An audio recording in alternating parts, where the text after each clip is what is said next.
buenas noches. En este programa especial haremos un resumen de los acontecimientos más importantes del año 2017.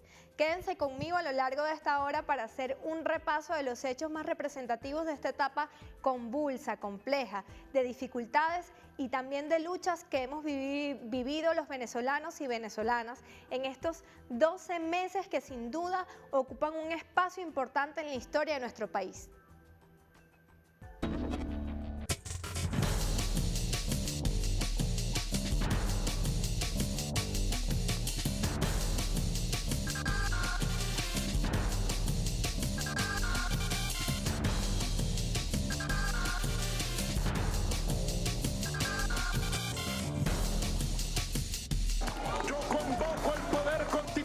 Originario.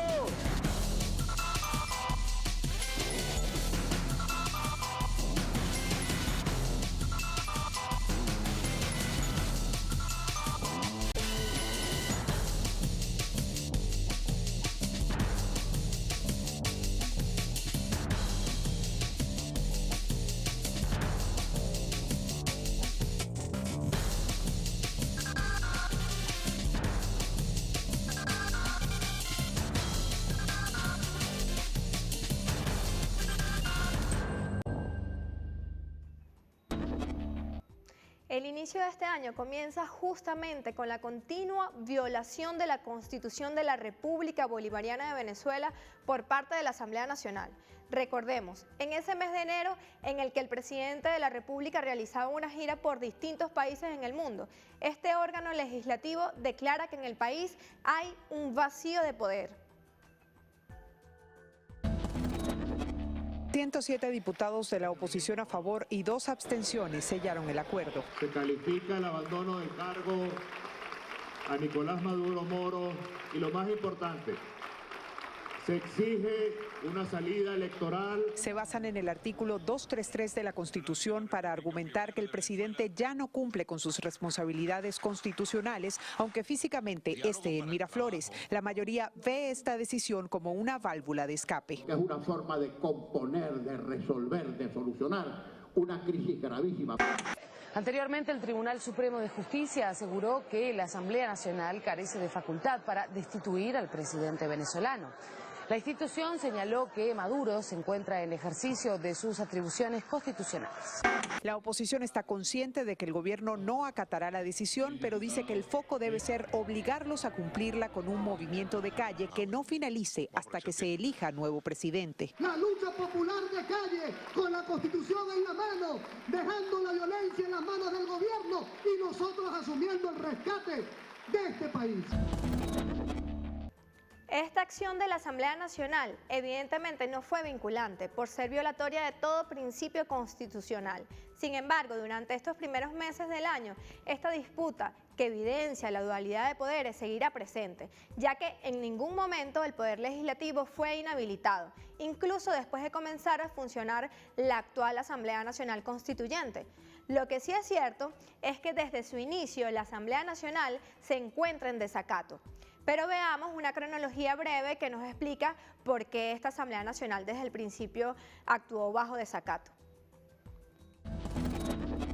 17 de diciembre de 2015, miembros del PSUV presentaron públicamente indicios de fraude electoral en la escogencia de los diputados del Estado Amazonas. De esta manera, el 29 de diciembre, el TSJ recibe la solicitud de impugnación a dichos diputados. El 30 de diciembre, la Sala Electoral del TSJ ordena de forma provisional la suspensión de efectos de los actos de totalización, adjudicación y proclamación emanados de los órganos del CNE respecto a los candidatos.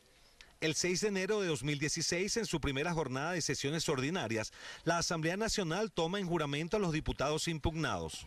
El 11 de enero de 2016, la Sala Electoral del TSJ ratifica el contenido de la decisión del 30 de diciembre de 2015 y declara procedente el desacato a la Asamblea Nacional por parte de los miembros de la Junta Directiva del órgano legislativo, ordena dejar sin efecto la referida juramentación de los diputados de Amazonas y decreta nulos los actos que se hayan dictado o se dicten en la Asamblea Nacional mientras se mantenga la incorporación de los ciudadanos cuya elección fue impugnada.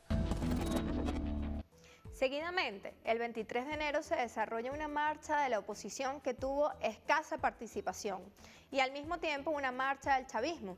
También ese día, 23 de enero, fueron llevados al Panteón Nacional los restos del revolucionario Fabricio Ojeda.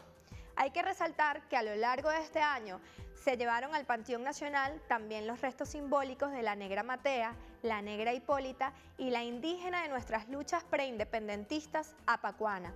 Asimismo, fue al Panteón Nacional el guerrillero revolucionario Argimiro Gabaldón.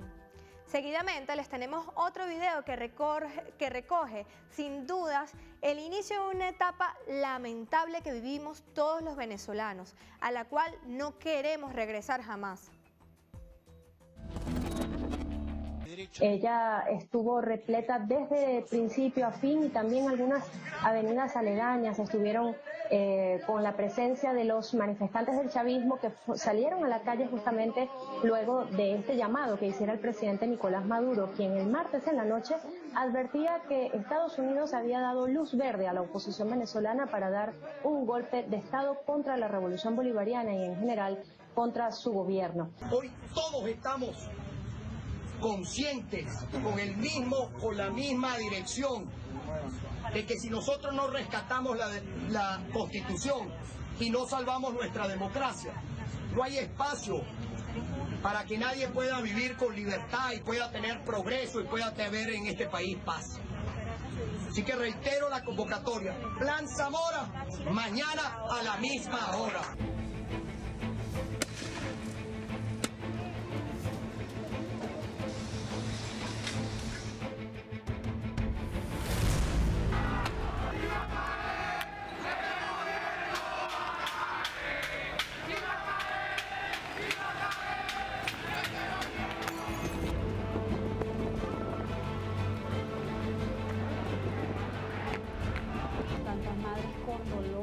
Porque no solamente el mío, porque hay muchos que han muerto.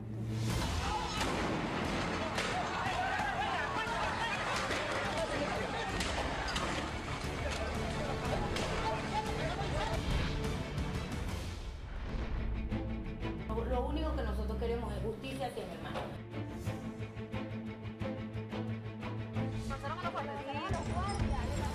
Que no son guariberos, son asesinos terroristas.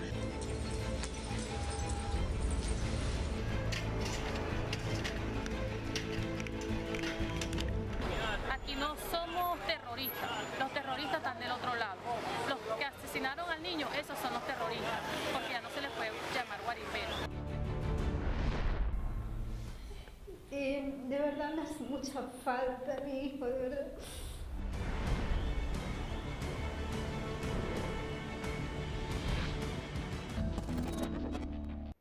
Las marchas que veíamos al inicio de este micro son las del 19 de abril de este año.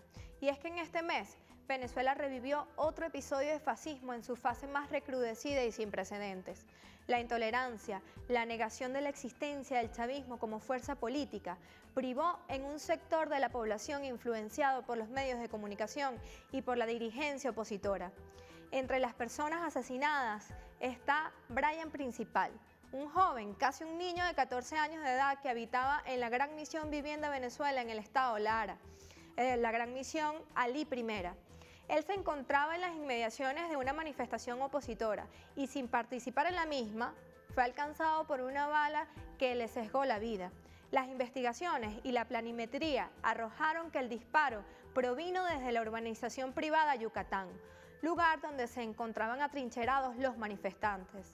Hago énfasis en esta historia porque no puedo contarlas todas. Son 172 familias las que se sumergieron en un mar de tristeza a lo largo de este año. Este escenario se recrudece en los meses subsiguientes y la presión de la derecha internacional fue aumentando. Veamos las siguientes declaraciones de la vocera del Departamento del Tesoro de Estados Unidos y del senador Marco Rubio. Adelante. Y sigue siendo mi esperanza que más adelante el presidente Trump va a imponer aún más sanciones como sean apropiadas. Por favor, hagan una intervención urgente en Venezuela, principalmente Estados Unidos. Donald Trump, necesitamos tu ayuda. El Departamento de Estado, junto al Departamento de Tesoro de los Estados Unidos, designaron sanciones contra 8 jueces del Tribunal Supremo de Justicia de Venezuela. Estas sanciones no están dirigidas al pueblo venezolano ni a la economía venezolana, sino a estos 8 jueces que han sido parte de las decisiones jurídicas que usurparon los poderes de la Asamblea Nacional. La Asamblea Nacional de Venezuela es elegida democráticamente y refleja la voz y la voluntad del pueblo venezolano. Estas sanciones representan el compromiso del Departamento de Estado y el gobierno de los Estados Unidos en apoyar al pueblo venezolano a proteger su democracia.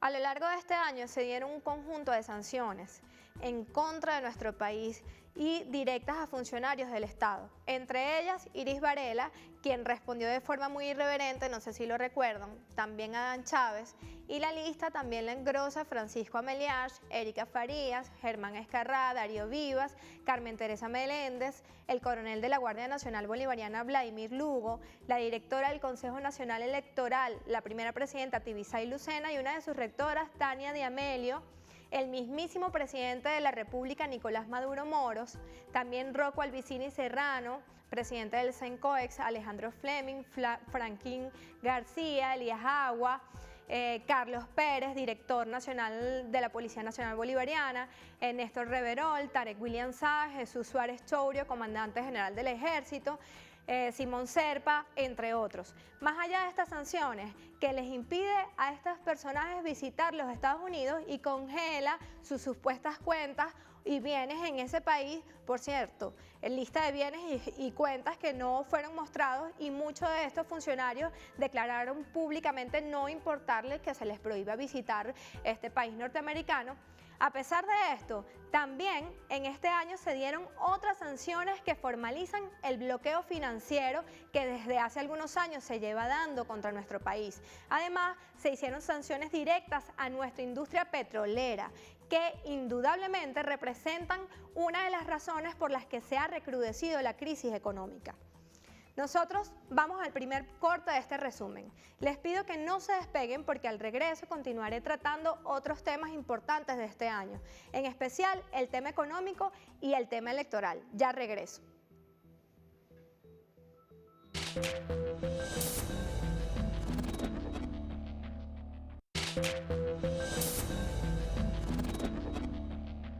Continuamos con este debate especial, donde hacemos un recuento de los acontecimientos más importantes de este 2017. Hasta el primer segmento hemos recorrido los primeros meses del año, donde se desató el fenómeno fascista de las guarimbas y recrudecieron las sanciones en contra del país. Vamos a recordar en ese contexto la marcha del chavismo el 1 de mayo. Yo les pregunto a ustedes hoy, ¿qué debo hacer yo? ¿Retrocedo? ¿Me rindo? ¿Abandono? ¿O avanzo con el pueblo?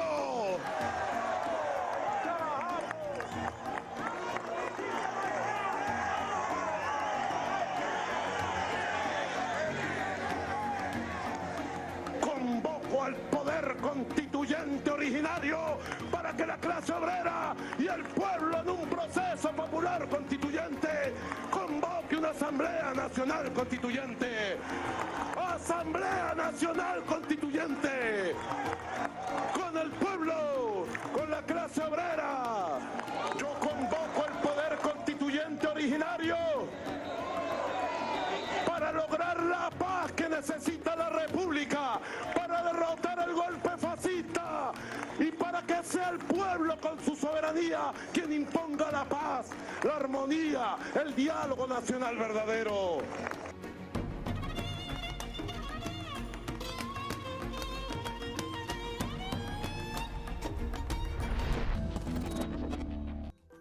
Ese discurso del presidente Nicolás Maduro dejó sorprendido a todo el país, pero también al mundo entero, y mientras la canalla mediática nacional e internacional continuó su campaña perversa en contra del presidente, recordemos lo que decían: en Venezuela se va a terminar de concretar una dictadura con esa Asamblea Nacional Constituyente. Y aquellos que de forma reiterada incumplen nuestra sagrada Constitución también decían que la Asamblea Nacional Constituyente era violatoria de la Carta Magna, contradicción que se cae por su propio peso. Pero al mismo tiempo, el pueblo chavista se organizó. Se inició una campaña con mucha participación popular. Movimientos como el chavismo bravío se dieron a conocer con propuestas de profundización de la revolución. Al mismo tiempo, el pueblo padecía el recrudecimiento de la guerra económica y en algunos estados del país se veía el horror del fascismo, con asesinatos selectivos a dirigentes chavistas, asedio durante meses a tantas familias que no podían ir a sus trabajos, los niños no podían ir a la escuela y llegamos hasta el punto de escuchar al joven opositor Juan Requesens pedir una intervención gringa en nuestro país. ¿Lo recuerdan? Veamos eso.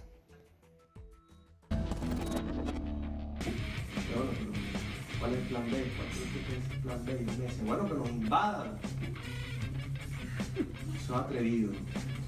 Pero para llegar a una intervención extranjera tenemos que pasar esta etapa, ¿o no? Les conté que el diálogo fracasó. Y algunos dicen, no, es que la solución de Venezuela es el diálogo. Cuidado, se les aparece la Virgen. Cuidado, se les aparece la Virgen. Yo creo en la necesidad de una intervención militar. Estoy saliendo ahorita de la Casa Blanca. Me reuní con el presidente Trump, con la primera dama Melania Trump, con el vicepresidente Pence y con el senador Marco Rubio. Les conté que el diálogo fracasó.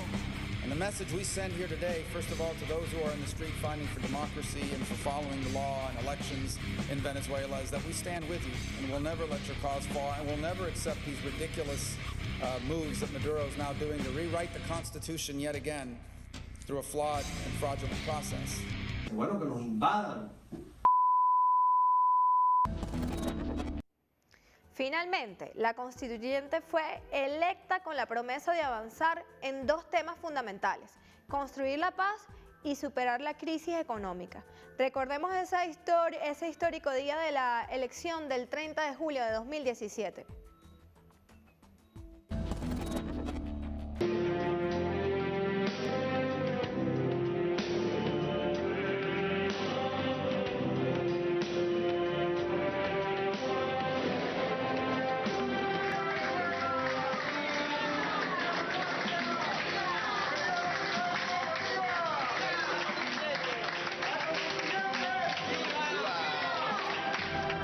Mira, ven, como está llegando el pueblo venezolano a ejercer su derecho al voto. Viva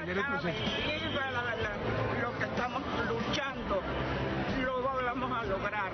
Es así todo el tiempo. Yo tengo 90 y pico de años y aquí estoy firme. Así le toca a la gente pasar a lo gordo. Esta manzana para el guase que le llegue a Maduro todo eso.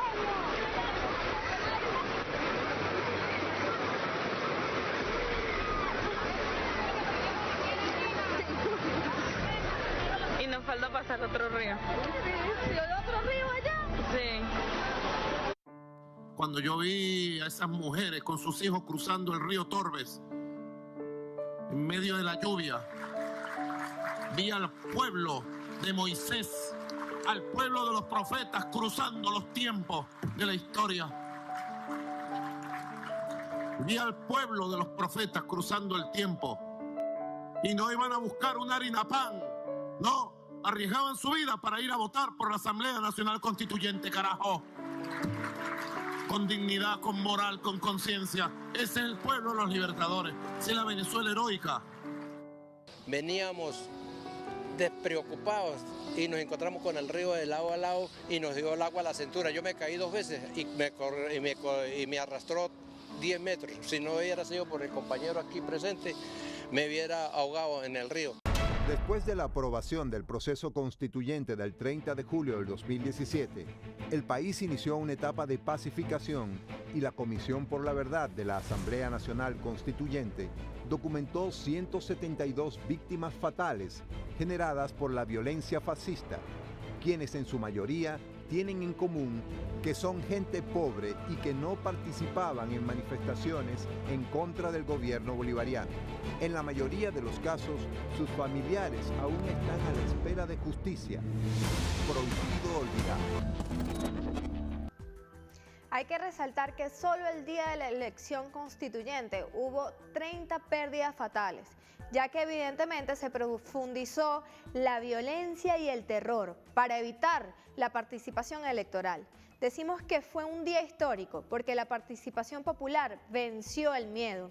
Como vimos, la gente atravesó ríos y acudió a votar, participando 8.089.320 personas, cerrando esa espiral de violencia y además frenando las intenciones de la derecha de tratar de desconocer el Estado venezolano, atentando contra todas nuestras instituciones, la Fuerza Armada Nacional Bolivariana, el Consejo Nacional Electoral y el Tribunal Supremo de Justicia. Por la vía de la participación, en esta elección, la población legitimó la confianza en las instituciones del Estado. Dentro de este plan de deslegitimar nuestras instituciones, se ubicó la exfiscal Luisa Ortega Díaz, quien frenó procesos de investigación, lo recuerdan, que generaron el avance del fascismo. Y además, ella terminó colaborando con la derecha internacional e imperialista para desestabilizar al país. Evidentemente, como lo dice el micro, la constituyente logró concretar la paz. En el país, ese fenómeno del fascismo fue frenado, pero la crisis económica cada día aumenta. Solamente este año, el presidente de la República realizó un conjunto de aumentos al salario. El 8 de enero, el sueldo mínimo de Venezuela aumenta un 50%. El 30 de abril, el presidente Nicolás Maduro anunció el aumento del 60% en el salario mínimo. El 3 de julio, el sueldo mínimo aumenta por tercera vez en el año en un 50%. Aumentos que fueron devorados por la inflación, devorados por esa crisis económica. El 7 de septiembre de este año, el presidente Nicolás Maduro presentó ante la Asamblea Nacional Constituyente la propuesta de 8 leyes que representan un proyecto integral de recuperación de la economía. Recordemos que planteaba: para la estabilización de este nuevo sistema de precios acordados, voy a entregarle a la presidenta la primera ley que he traído para que la Comisión de Economía y la Constituyente la discuta, la cree, la perfeccione y muy pronto tengamos esta ley de abastecimiento soberano y de precios acordados, la ley del Plan 50, la llamo, primera ley constituyente del Plan 50, para establecer las nuevas reglas de juego. Aquí se la entrego, señora presidenta, por favor. 8 leyes traigo. Ernesto, toma datos. Igualmente, por propuesta del Poder Popular, ha surgido esta ley constituyente para darle poder, presencia jurídica y fuerza constitucional a los fiscales de los CLAP y de los consejos comunales, que deben ser los ojos, los oídos y las manos del sistema de precios acordados en los barrios, en las comunidades, en las parroquias y en las calles y ciudades de Venezuela. Ley constituyente para los consejos locales, la ley de los CLAP. Vamos a darle rango constitucional a los CLAP y aquí nombramos los fiscales por cada uno de los CLAP. También, durante esos días, en septiembre, el mundo presenció un discurso aberrante en la ONU, el discurso del presidente de los Estados Unidos. Escuchemos. Impuesto sanciones rigurosas sobre el régimen socialista de Maduro en Venezuela,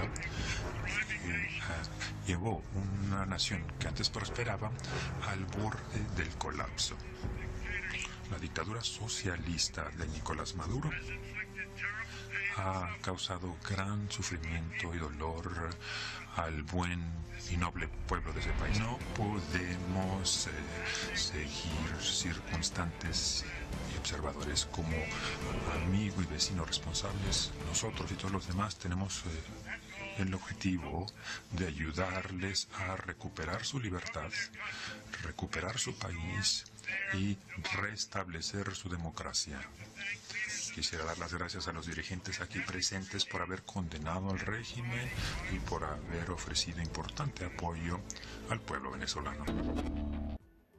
Allí, Donald Trump impunemente violó toda legalidad internacional, amenazando a Venezuela como lo acabamos de escuchar, también a Cuba.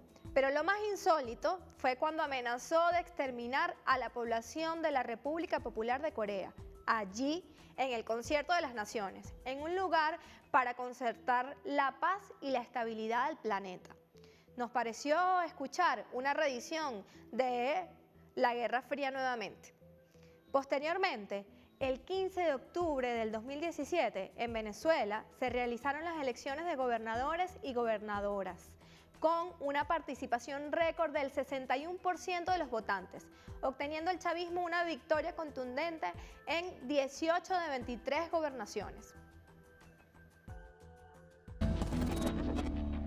Tuvimos una gran participación también inesperada para una elección regional y fue una participación del 61,14% de participación.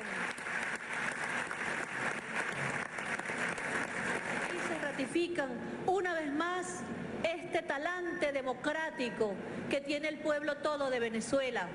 Es a través de la democracia, es a través de las elecciones que hemos decidido y lo hemos demostrado una y otra vez, que nuestras diferencias las resolvemos a través de los votos, nuestros destinos los resolvemos a través de las elecciones. Nuestra más profunda felicitaciones, es el camino de la democracia, es el camino que el pueblo todo quiere y el pueblo todo necesita y demuestra, es un mensaje contundente de qué es lo que quiere Venezuela: paz y democracia, soberanía y dignidad. Bueno, nosotros con esta información vamos a hacer el segundo corte de este programa especial. Le pido que no se despeguen porque el próximo y último segmento llegaremos casi al final de los acontecimientos de este año y sistematizaremos un conjunto de propuestas, esto es lo más importante, un conjunto de propuestas de movimientos sociales, movimientos populares para superar la crisis económica. Ya volvemos.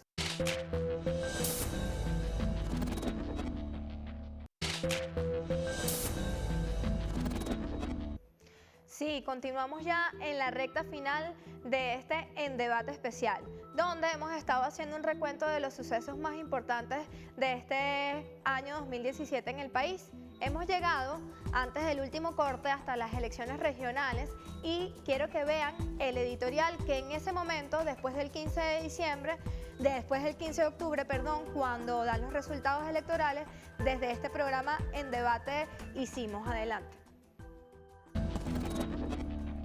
La cuenta de los asesinatos, producto de la violencia fascista que se desató a lo largo de este año, esa cuenta está clara. Son 172 pérdidas dolorosas. La mayor cantidad de estas personas eran jóvenes, pobres y ni siquiera manifestaban. Pero aún no tenemos contabilizado cuántas muertes ha generado el genocidio planificado por las mafias de la burguesía nacional y el bloqueo financiero desde el gobierno de los Estados Unidos, el atentado contra la moneda a través de Dollar Today, el contrabando, el acaparamiento, la especulación. ¿Cuántas penurias ha padecido este pueblo por no poder satisfacer necesidades de la vida cotidiana? Los responsables aquí en Venezuela tienen rostro. Son esa burguesía parasitaria que debe pagar por este crimen perpetrado. Los dueños de la banca privada, los dueños de los monopolios de alimentos, los dueños de Credicar, los funcionarios del Estado cómplices, ¿dónde están? ¿Hasta cuándo se seguirá escuchando y llegando a acuerdos que jamás van a cumplir los verdugos del pueblo?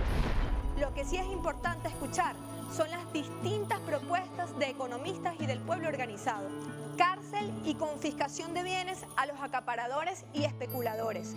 Control popular y estatal de la distribución de los alimentos y demás insumos de primera necesidad. Reimpulso de la producción de las empresas estatales y comunales. Centralización de importaciones. Sobre esto último, el comandante Chávez explicó lo siguiente. La creación de una corporación de importación y exportación, pero estatal. Nosotros parecemos pendejos dándole los dólares a la burguesía, a la pequeña burguesía, y ellos importan, subfacturan, sobrefacturan, compran en el exterior que cualquier cosa que valga $1 y vienen acá y lo venden por $5 y el equivalente en bolívares, y además piden más de lo que realmente cuesta. Después de este gran respaldo popular, las manifestaciones de conciencia patriótica y entrega sacrificada del pueblo por los ideales chavistas, ha llegado la hora de las definiciones. Sí, pusimos este material porque tuvo gran difusión por las redes sociales y en el mismo se recogen, como digo allí, propuestas que he escuchado en distintas reuniones de militantes, que he leído en varios documentos de organizaciones políticas y de economistas comprometidos con el proceso, las cuales resalto porque considero que son una alternativa certera para garantizar la continuidad de la revolución. Continuando con esta cronología, la última elección de este año fue el 10 de diciembre. Hay que repasar. En tan solo 140 días en este gobierno se realizaron 3 elecciones y en las 3 resultó victorioso el chavismo. En esta elección municipal, con el 47% de la participación, el chavismo obtuvo 308 alcaldías de 335, además de ganar la gobernación del estado Zulia. Veamos. Y tenemos que gritarle al mundo, nos están viendo en el mundo, gritar la consigna del pueblo. Un día como hoy, 10 de diciembre, a 158 años de la victoria de Ezequiel Zamora y del Ejército del Pueblo, hemos obtenido la gran victoria en las elecciones municipales y gritar la consigna: ¡Victoria! ¡Victoria!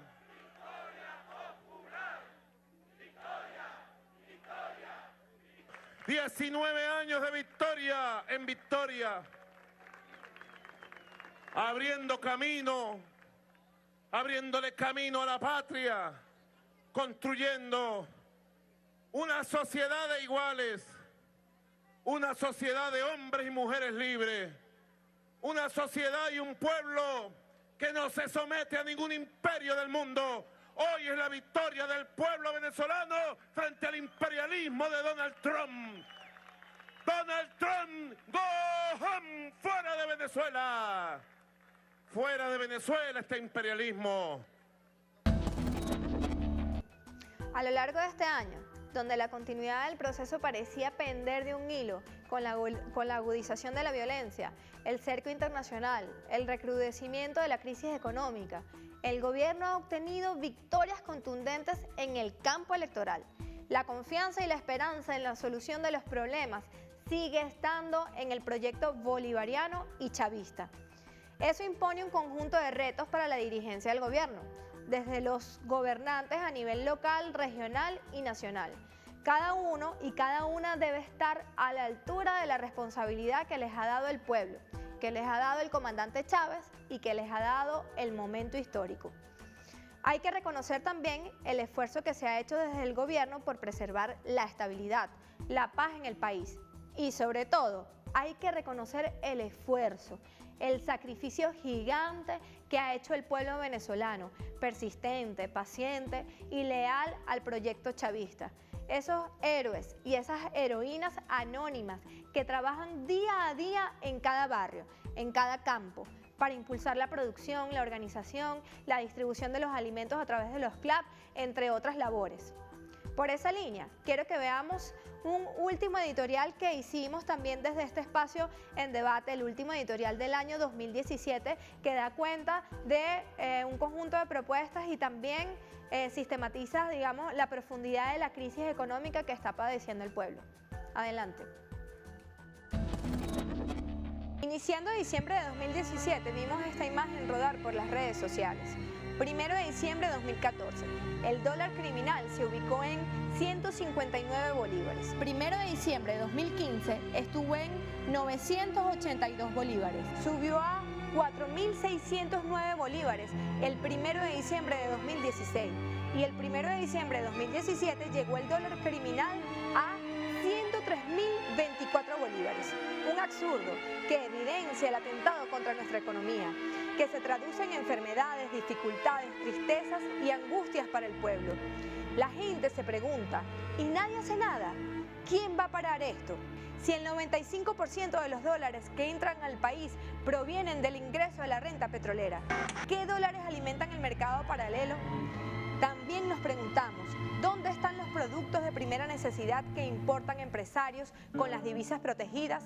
El llamado dólar DIPRO. Sí, el DIPRO es un dólar que suministra el Estado a los empresarios en 10 bolívares, no en 10.000 bolívares. Un dólar por 10 bolívares. Por ejemplo, con 130.000 bolívares, el dinero con que se compra un cartón de huevos, el empresario recibe 13.000 dólares para importar medicinas, alimentos y materias primas para la producción de los mismos. ¿Dónde están esos productos comprados con dólar DIPRO? Ni con DIPRO ni con ninguna de sus otras versiones, DICON, CIMADI. Lo que se ha impuesto es el dólar criminal, incluso en productos que no son importados. Ante esta situación es recurrente la propuesta, nacionalización de las importaciones, ni un dólar más para los empresarios, distribución popular y estatal de insumos de primera necesidad. El Estado junto al pueblo ha demostrado ser eficiente con la importación y distribución de alimentos a través de los CLAD. ¿Por qué no ampliamos y profundizamos ese mecanismo? Para que el pueblo organizado tenga el poder de decidir qué se hace con cada dólar que ingresa producto de la renta petrolera. Una plataforma estatal popular de las importaciones, con delegados de los CLAD, de las VC, de las comunas. Ejemplo de honestidad y solidaridad es el que ha dado nuestro pueblo frente a la usura y la corrupción de los empresarios. Avancemos en los retos que impone construir una revolución que garantice la mayor suma de felicidad para todos. Todo el poder para el pueblo. Un conjunto de retos nos impone este nuevo año 2018. Todo un tiempo de esperanza y de luchas, donde con empeño, optimismo y alegría sin duda superaremos dificultades. Desde este espacio, en debate, estamos comprometidos en seguir aportando a la batalla de ideas, a promover las ideas de justicia, las ideas de socialismo, convencidos y convencidas de que la superación de las dificultades solo podrá ser con más revolución. Por ello, queremos resaltar que en este 2017 se cumplieron 100 años de la primera revolución socialista del mundo, la Revolución Rusa.